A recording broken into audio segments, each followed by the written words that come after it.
বন্ধুরা, welcome to my channel. এখন কথা বলবো আরসিবিকে নিয়ে। 18ই স্বপ্নপূরণ কোহলির।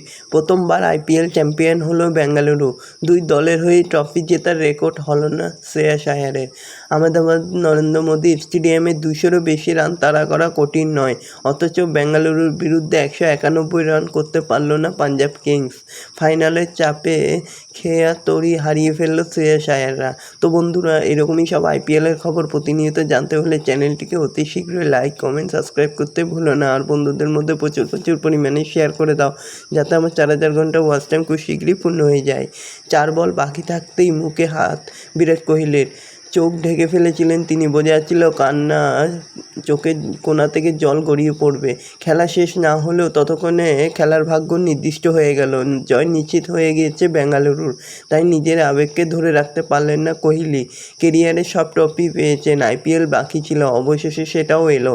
18তম বছরে আইপিএল জিতলেন কোহলি, স্বপ্ন পূরণ হলো তার।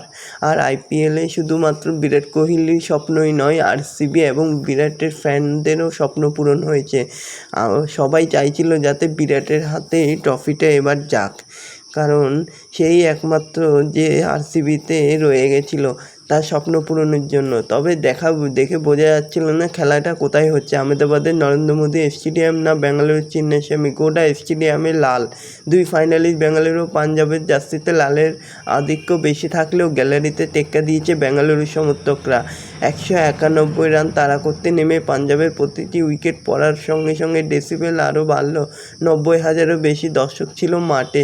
শেষের দিকে আরসিবি কোহলি চিৎকারে এই কান পাতার দায় হয়ে গেছে। সেই সমর্থকদের কাজে লাগালো বেঙ্গালুরু।